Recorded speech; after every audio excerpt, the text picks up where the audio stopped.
Hello and welcome to Contact Sport. I'm Paul Kennedy. Today we're looking at Australian rules umpiring, and in a moment I'll be joined by two special guests. With so much focus on the rules and decisions, it's easy to forget there are dedicated professionals who, just like players and coaches, are striving for excellence. Contact Sport was a fly on the wall at umpire training this week. Got the leg speed, might need it in the end. It's a goal. That is a super. Oh, it's not a goal. Goal umpire says no goal. Over the line. But it's a super play. What's happened here? They don't know. Let's have a look. Oh, that's a disgrace. That's a goal. That is a disgrace. That's a goal. He's in perfect position, the goal umpire, and he stuffed it up.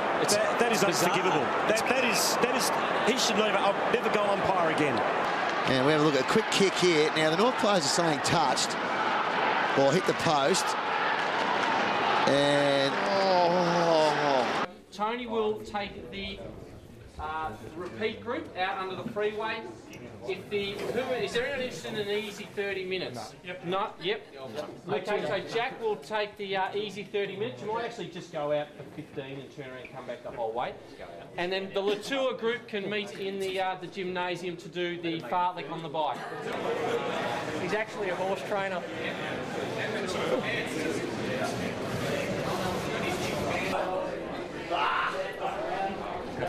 can't get it.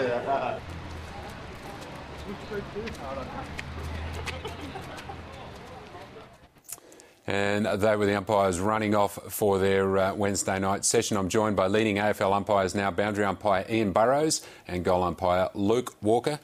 Thanks for joining us. Thanks for having us. It would be good to get some insight for today's show and just why, first of all, you became umpires. Ian, we'll start with you. What brought you to being a boundary umpire? Well, I played lots of junior footy, obviously, when I was younger. Played through to like the end of juniors, under 16s, and was still pretty keen to stay involved, but wasn't necessarily that keen to keep playing. So a good way, I was always pretty fit as a youngster, so I thought a good way to stay involved was to take up the boundary umpiring. And it was your running ability that saw you go on and become an AFL umpire? Yeah, well, I was always a pretty good runner, nothing terribly special, but loved getting out and having a run. So boundary umpiring, of course, there's plenty of running up and down the line, and I thought that might suit sort of my skills. We'll talk about the fitness and your fitness benchmarks in a few moments. But Luke, what brought you to goal umpiring? At what point do you say to yourself, I want to be a goal umpire? Well, back when I was going to school, one of my mates was actually a boundary umpire at the local association, and he asked me if I wanted to come along, and I thought boundary umpiring probably isn't quite for me. I'm not a great runner. So he suggested I do the goals, and I did say to him, I said, why would I want to do that? And he said, you can do 2 games in one day, so you get paid double. So as a 15, 16-year-old, I thought that sounds okay, so I'll give that a go. And you stayed with it despite your busy life, because you've got a full-time job, obviously, but you're also a district cricketer. Were there decisions along the way for you to either give it up or stay with it? Yeah, definitely. I mean, both take up a lot of time. Lucky enough that obviously the 2 seasons are split apart to some degree, but there are times when I do have to make decisions about whether it's going to be cricket or umpiring, especially towards the end of the cricket season and the start of the footy season. So the AFL try to help me out and encourage me to keep playing cricket, and try to help me out with appointments for the start of the season as much as possible. And Ian, what about the balance for you? Because you're a journalist at the ABC as well, so it's a busy life to be able to fit that in. Yeah. Of course, the players have the luxury these days of being full-time professionals. Yeah, you're right. All of us, all the field boundary and goal umpires in the AFL all have full-time jobs. So yeah, it can be quite difficult balancing all your training plus your commitments on game day, your compulsory training sessions, meeting all the fitness requirements, etc.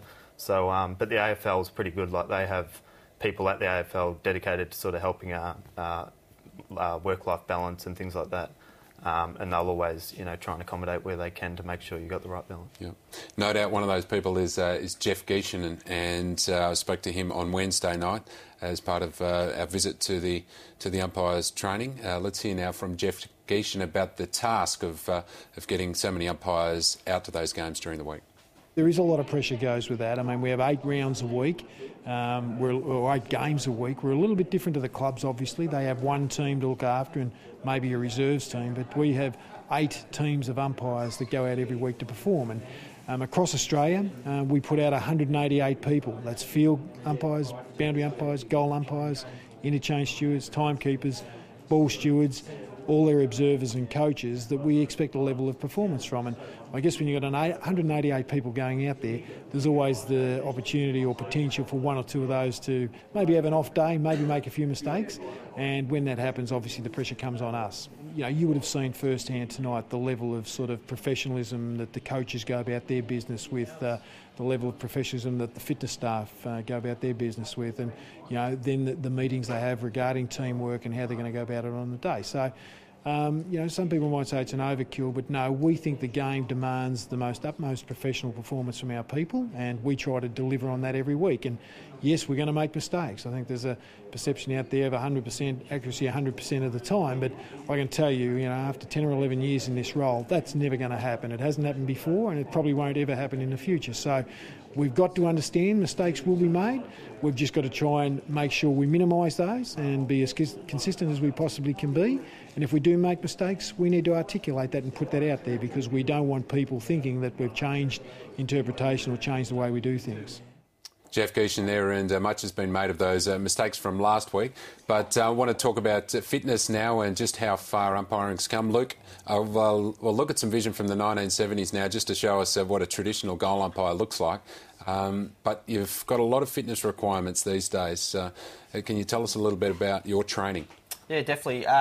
Pre-season, we've got to pass a 5-kilometre benchmark time, which is approximately 24 minutes. Throughout the season, our training's more aimed at speed and agility.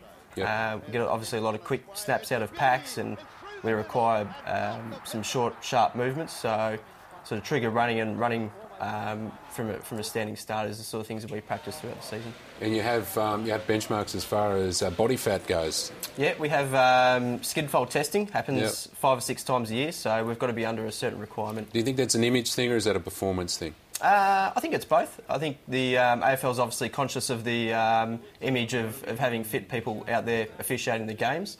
And obviously, from a fitness point of view, it keeps you in check throughout the season. Yeah, and Ian, of course, you do professional running as well.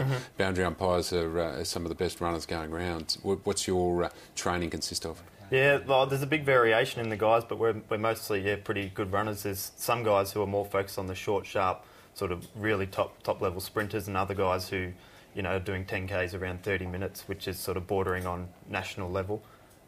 So yeah, running in a game, of course, we're doing 15Ks and up per game. Yeah. So yeah, it's pretty high fitness demands, and we're training most days cardio and speed work. All right. Well, let's look